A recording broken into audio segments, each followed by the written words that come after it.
Thanks for joining again.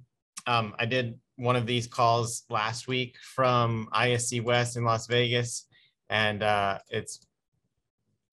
was a lot of energy around that show, and I think we had a really good time. So now I'm back in Orlando, had the week to decompress and sort of distill all the things that I've learned and conversations that I had at ISC. And there were some great questions last week. So as I'm talking, please kind of put your thoughts or questions into the chat here. And let me open that up so I can see it as it's going on. Somebody asked last week about a roadmap.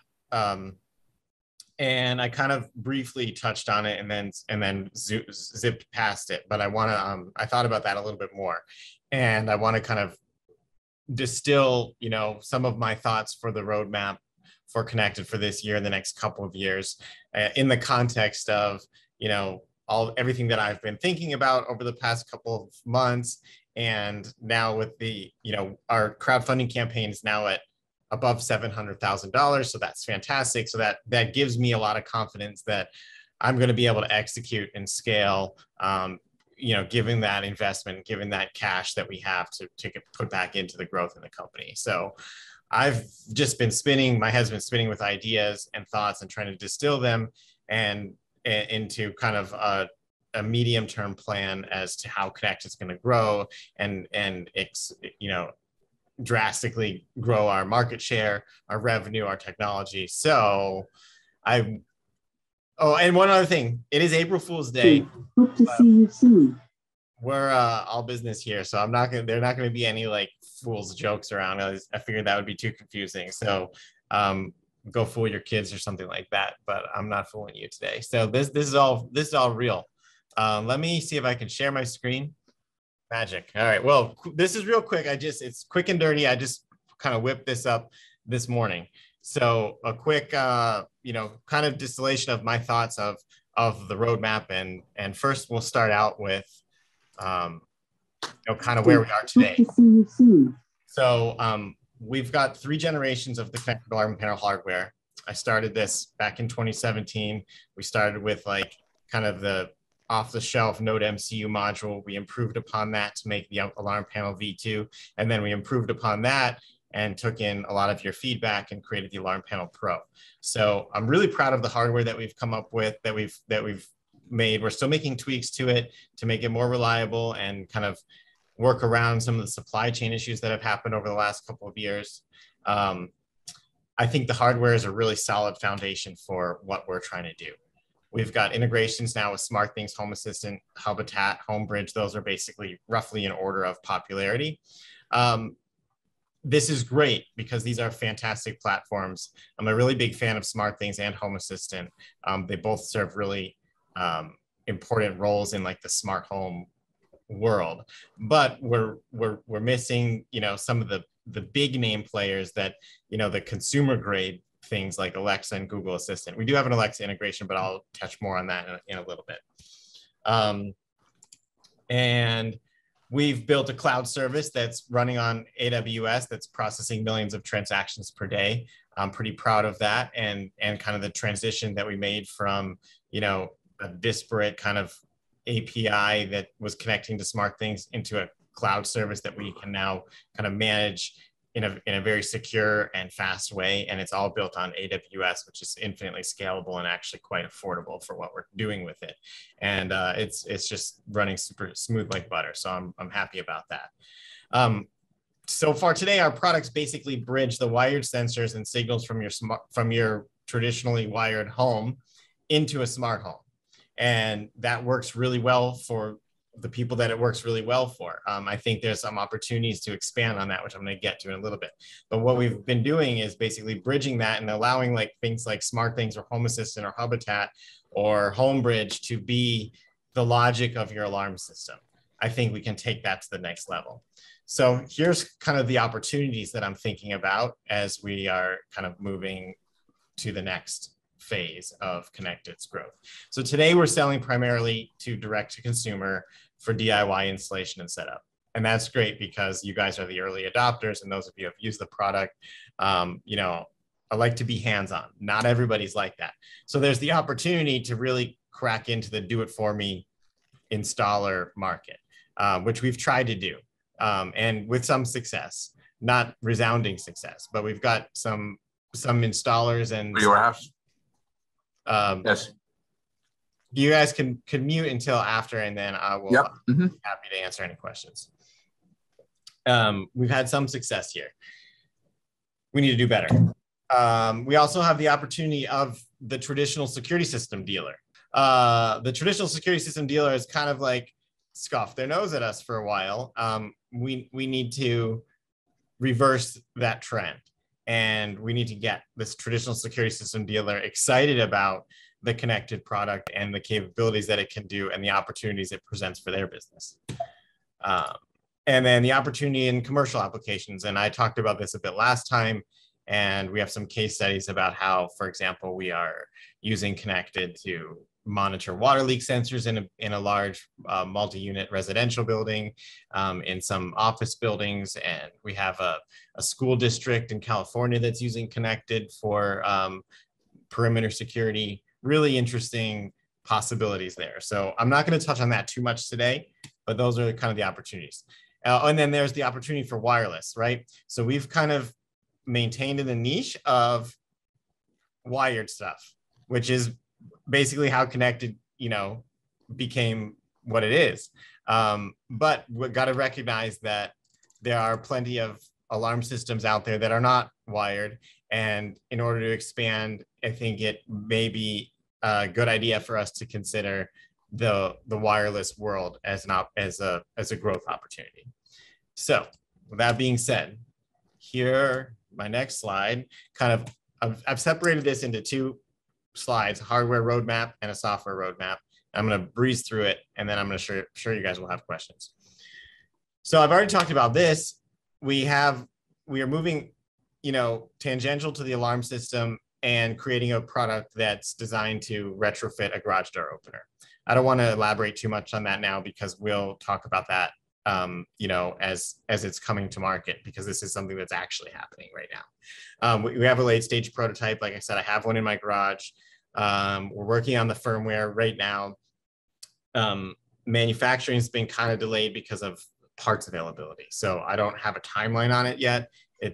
I had hoped to have it in production already, but it's not because of the supply chain crisis right now.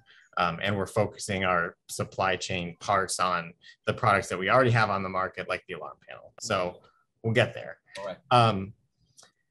Continue to iterate on the flagship products, the Alarm Panel Pro and the Connected Alarm Panel and interface modules. Those are our flagship products, and we'll continue to iterate and create improvements in both the hardware and supply chain. LTE support. This is something that people have been asking about quite a bit since the beginning. Is there support for a cellular connection? And I think that's potentially important as we're moving into the professional, the commercial, and the security system dealer space. And so we've got some ideas, and I was talking about this with a few people at ISC about incorporating LTE and or 4G, 5G into our hardware in some capacity. So I'm intentionally vague on that right now. We'll get to it later. And then wireless support. So we've again had our niche in the wired world. I think we can open a huge opportunity if we can support some at least of the wireless sensors that are out there in the world. And then this is something that's been asked about a lot. So again, like the theme is like I'm listening to everybody's feedback and trying to build a roadmap based on what we want, right? Is wall-mounted touchscreens. I know a lot of you have DIY'd your touchscreen with an Amazon tablet. I have one too. But I think there's opportunity there to create a more cohesive product offering with a kind of a drop-in keypad retrofit to kind of round out our product. So that's an idea. And then also on the hardware side, trying to address some of the industry standards that are prevalent in the industry so that those who are in the security industry will feel more comfortable with using our product. Right now, we're categorized as a consumer electronics device rather than a security system. Although those lines are blurry, there are industry standards that apply to one but not the other. So we need to figure out how to reconcile those. And that's a challenge, but something that we need to do. Now, the software roadmap. Till today, we've been basically, like I mentioned, leveraging SmartThings, Home Assistant, Habitat, these applications that have smart home monitoring or alarm system capabilities built into their software. As the next phase, we need to move towards our own kind of cloud alarm system. And the first step in that is to build out the rest of my Alexa integration, which is almost ready to go. And I've been saying that for a couple months because it's been almost ready to go for a couple months. But this would be basically the first step in Konnected managing the logic of a smart home monitoring system. Armed and disarmed modes, notifications, et cetera, setting up your zones for away and stay. Up until now, that's been done in SmartThings or Home Assistant or the platform that you use our product with. Konnected is kind of taking steps towards that direction. And then my idea is to leverage the voice assistants like Alexa and Google as the UI for that. And not only leveraging them to create the UI, a voice controlled UI, but also the market access. As you guys know, Alexa and Google have millions of devices, and there are millions of homes that are Alexa homes or Google homes. And if we can create a product offering that plugs into that seamlessly and makes any wired alarm system controllable by these products that you already have in your house without having to think about like programming an alarm system, I think that's a massive opportunity for the mass market. So that's the software direction that I'm going immediately. And we've already started on that. And then I realized, like, you know, as we're building more into the cloud, right, we need to be able to also, which has recurring cost associated with it, we need to also be able to associate recurring revenue with it. Now, before you guys freak out, don't worry. I'm always going to be kind of grounded to the idea of you should own your alarm system and have the capability to do things locally. And so that's never going away. But I think there's an opportunity for value-added subscription-based services like with monitoring or high urgency alerts or other kind of ideas that we can add on top. And that will just increase our ability, and basically increase our customer value, increase the company's, you know, revenue and recurring revenue and our valuation and all of those things. Like all of those are good things. Investors particularly really like companies that have recurring revenue. And I would like to say that we do, and it's growing. And I think there's really potentially good value to be added there. And then, you know, finally, to tie that all together, you know, working towards a more complete out of the box alarm system that's doing all the things that a traditional alarm system does in a smart home context. So right now, again, like we're selling a piece of it, which connects with SmartThings or Google Assistant or Alexa. We need to make that piece more complete and something that's fairly turnkey that hopefully would show up in a box on a shelf in a big box store one day, which I think would be fantastic. And that's kind of a dream. So there's my software roadmap at a really high level. Oh, there was one more bullet point here, local backup for cloud processing. You know, anytime there's things processed in the cloud, people get scared. So we definitely have the capability for doing some local processing on the connected boards themselves, which is something we haven't really addressed yet, but part of, again, my roadmap. So what are the next steps? Let's finish this crowdfunding strong. That's where you guys come in. We're just above 700,000 now. We have weeks left to go. Ironically, I'm not allowed to say the end date, so you have to go to startengine.com/connected to go on there to see how many days we have left. It's one of those SEC rules. I just can't tell you. And I'm also not allowed to say what our maximum funding goal is. It's a large number that would feel really good, but I can't say it. So you have to go to startengine.com/connected and see what the maximum funding goal is and hope that you will help me get there. And then in the next week or so, I'm coming out with a hiring plan. I need more talented people on the team to execute on all of these things. I'm going to share that with you all because I hope to recruit from this community, just as I always have been, to date. And then get to work. I really want to get out of fundraising mode after this campaign ends in a few weeks and get back to work, because fundraising, while it's exciting, it's not why I'm doing this. I'm doing this to build products and make things. And we need to get back to that as soon as possible. And then the next in-person event we've got is CEDIA 2022. I would mention this here. It's in Dallas. I know we have a strong customer base in Dallas area and Texas in general. So if you wanted to show up at CEDIA, that'd be awesome. All right, I've talked for a little while. Let me stop the screen sharing and let's go to questions. Let me see what I can make. Software roadmap is spot on. Thank you, Michael. I'd like to be able to download events as a CSV. I think, Roger, you're probably talking about like events, like door open, close events, like that kind of stuff. Absolutely, it's something we could potentially do. Ironically, like our cloud service does not store those events. We do log some things, so I don't actually have the events available to download, but that might be something that we could implement at some point. And certainly it could be something that a local integration like Home Assistant could capture for you, which might, email me directly and we'll brainstorm about that.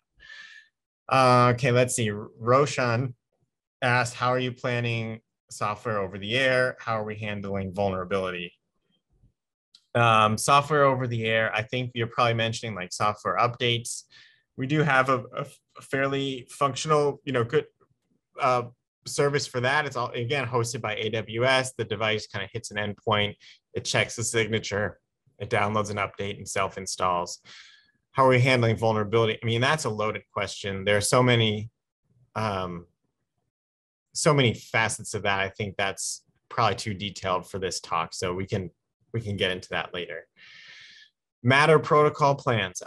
This is a good question. And we're hearing a lot about Matter, which is like the newly announced standard that Apple and Amazon and Google and things are kind of solidifying on. We've looked at it and it's still fairly early. But we do know that the chip maker Espressif that makes the ESP chips that we use is also working on it. And so they are likely to have some kind of Matter SDK available in the coming months or so, which we may be able to leverage. So it's definitely on my radar. And I can't say for sure like how Konnected is going to look or work with Matter, but I do want it to. And I think it would be a high priority thing if this Matter thing comes to fruition, which is still not clear to me that it is, that we support it. So I don't think we have the access to support Matter like right out of the gate, like when Amazon and Google, because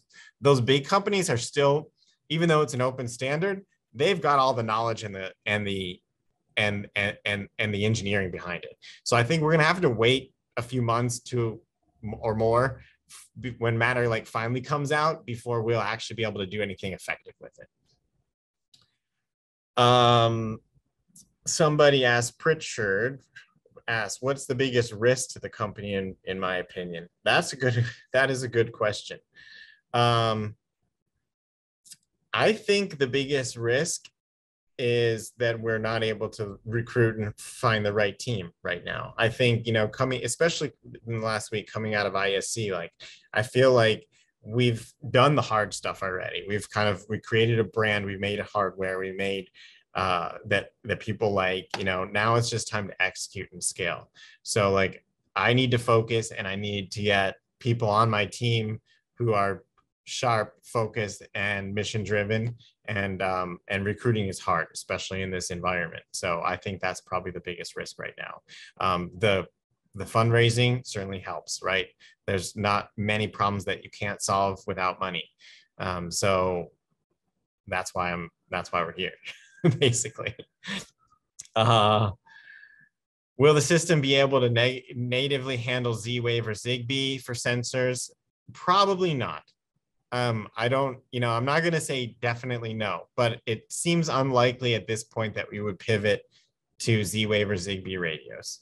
And I can go into the reasons for that, but that's probably too involved for right now. How is our footprint in South Africa?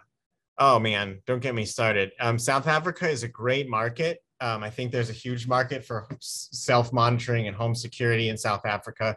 Very difficult market to access as an American company. We are working on it. I am in some tight conversations with a few distributors there. The regulatory issues in South Africa are more similar to those in Europe, which are a lot more stringent than those in North America and Australia.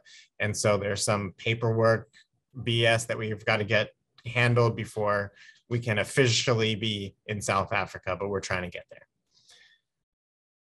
Stephen asked, how could your company compete with Google Home or Amazon Alexa? We're not going to compete with Google Home or Amazon Alexa. We're going to leverage them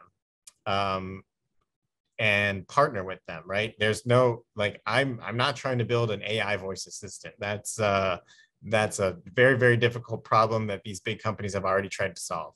So we're not trying to compete with them at all. And I think that's not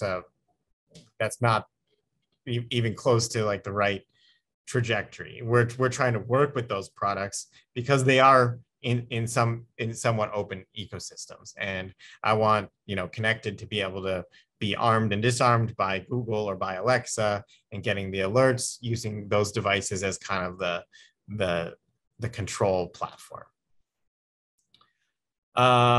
Let's see. Wesley asked, is the company size still around 6 to 8 full-time and an advisor? How large are you looking to grow in 22?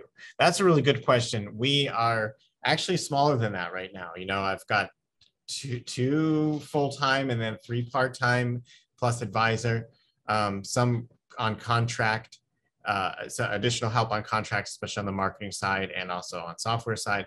So I would like to hire at least one to 3 engineers, and I'm coming up with a hiring plan. It's in my head right now. I need to get it down on paper. But I guess the short answer to that question, a few engineers, a community manager type, content creator type role, as well as a director level on the sales side, and possibly another associate on the sales and B2B side to help us to kind of crack that side. I want to be able to focus on product, and so I need a partner on the team to who's got the sales and the technical sales experience and the industry experience to help with that. So I guess the short answer to that question, 8 to 10 or so in 2022. About wishful thinking, I guess. We'll see how effective we are at hiring. Brett asked, what type of developers are you looking for? And that is a really good question too. So our technology spans from cloud stuff on AWS Lambda, which is written in Ruby, to our integrations with Home Assistant, for example, written in Python, to our mobile app, which is a web, an Ionic framework written in TypeScript using the Angular framework. So I'm not looking for a specific type of developer. I'd much rather look for a engineer who loves software engineering and building things and has fundamentally strong software engineering capabilities.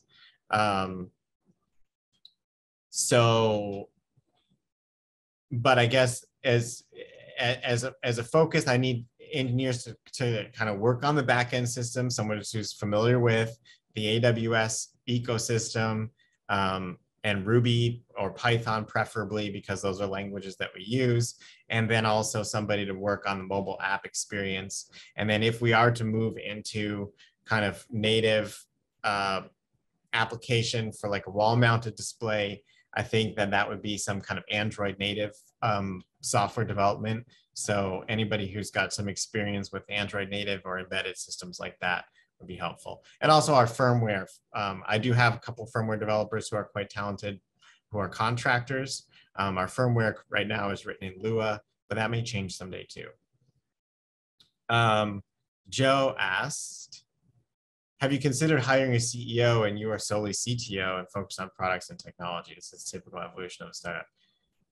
Yes, that actually sounds fantastic, because I think I would much rather be a CTO, or I would be more effective as the CTO.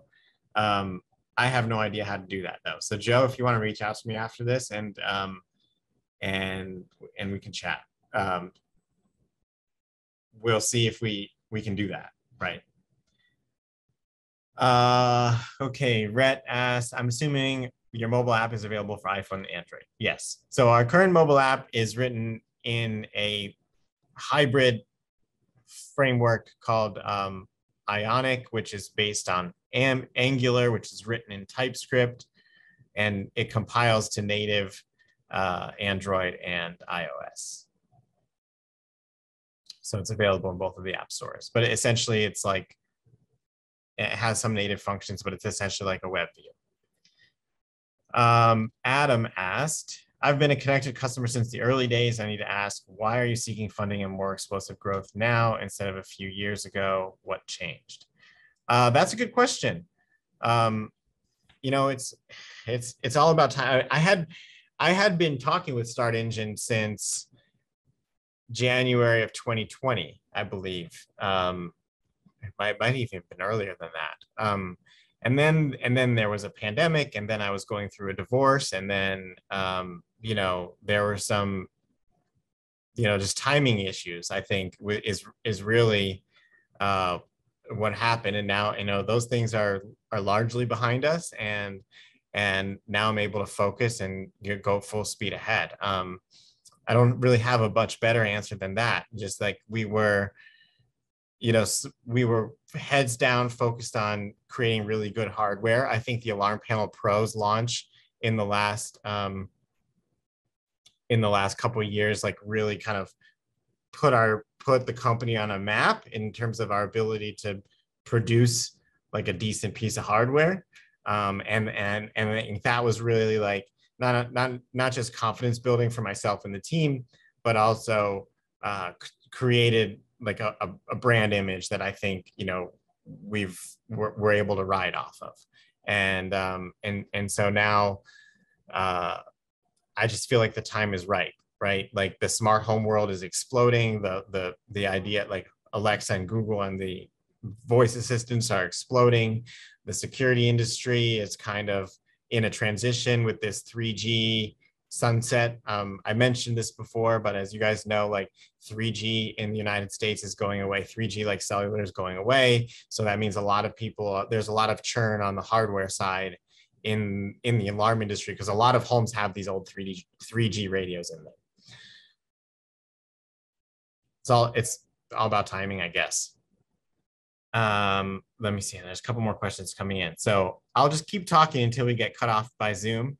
But if I do get cut off, just again, like, hopefully do one or two more of these before the end of the campaign. Startengine.com/connected. You can always email me, nate@konnected.io, if you have any like private questions you want to ask. You can post questions in the comments section on Start Engine. Let's really end this strong. Like, tell your friends, help me scale. And then when I send out that hiring plan, I hope that you guys find there's a few of you out there that want to work with me and join the team, and we'll do great things and have a lot of fun. All right, let me go through a couple more questions. Wall-mounted screen will be amazing. Needs PoE. Thumbs up. Okay. Richard asked, how often will you update investors with financial results? That's a good question, at least annually. So speaking of, I'm just waiting on Start Engine for this. Like, I have my 2021 financial report that we need to file with the SEC. We need to file an annual report. And then as soon as that's ready, I'm sending it out to you guys. We'll post an update on the Start Engine campaign. But I have mentioned before, and I put in the comments before, like, we showed modest growth in 2021. We paid down some accounts payables, and so the balance sheet looks healthy.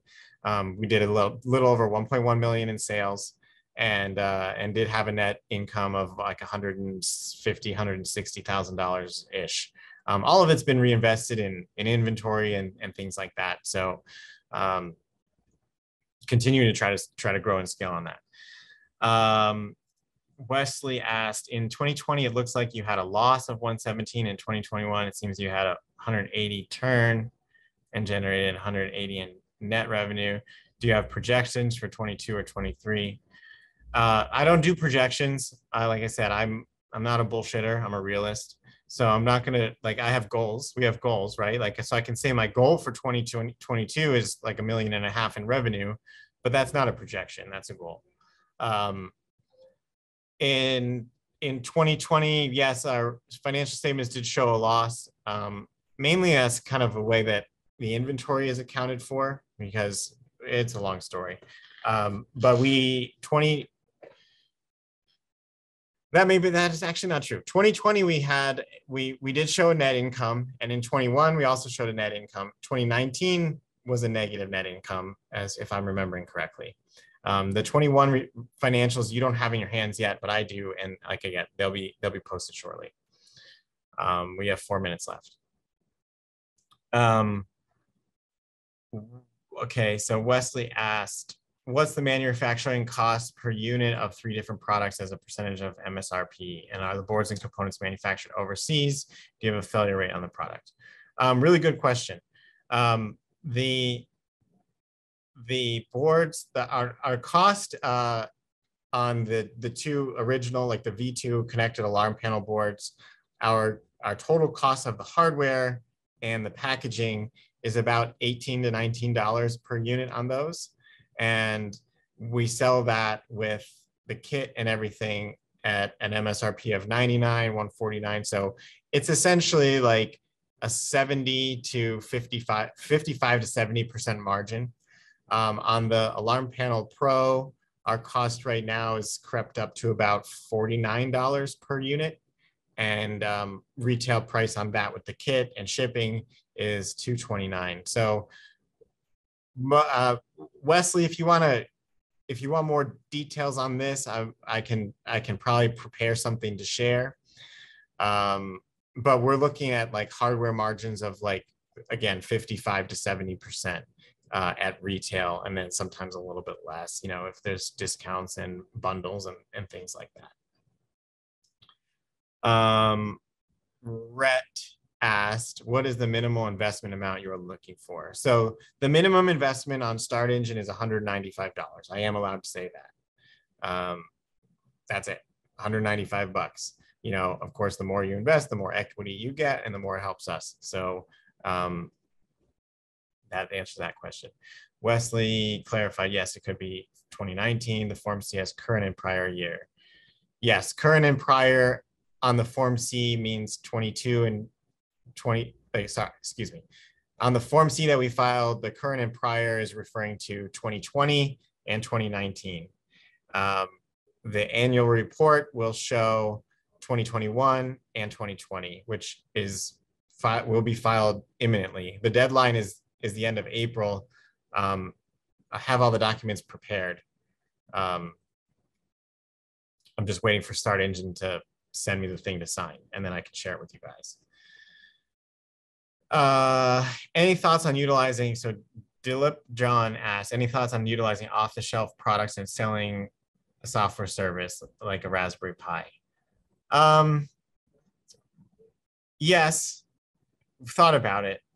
Although, you know, that it makes sense to sell off-the-shelf products. Like I've considered, like, for example, like what it would take to like basically sell a package with connected alarm panel and maybe a Raspberry Pi running Home Assistant that we've sort of pre-configured to build an alarm system in a box. I think there's a lot of effort involved there that's going to make it challenging and not so easy to get on the market and hard for people to understand.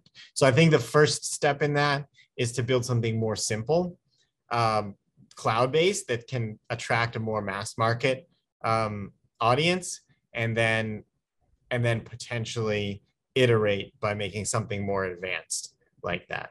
And it's challenging to sell off-the-shelf hardware, because if you're selling a Raspberry Pi and somebody knows it's a Raspberry Pi, there's not really much you can mark up on it, you know. So it's a good idea, probably not the right path to focus on immediately. Tom asked, why is the investment approval process taking so long, months? That is a good question. I don't know. I'm sometimes frustrated with Start Engine too, because their process is opaque. The best I can say is, like, you can email contact@startengine.com. If you're having problems, message me directly. I'll try to light a fire. You know, they've been slow to disperse to us as well. So there's not much I can do while this process is going on. But if you look at the Start Engine campaign page, there's only a few weeks left, and then it'll be all done, and eventually it'll be done. All right, we're about to get cut off. So I'm going to say, have a great weekend. Happy April. No fools in this talk. This was an April Fool's Day joke free meeting. So have a nice weekend, and please consider investing or increasing your investment. Like, every little bit helps, and we're going to have a great year.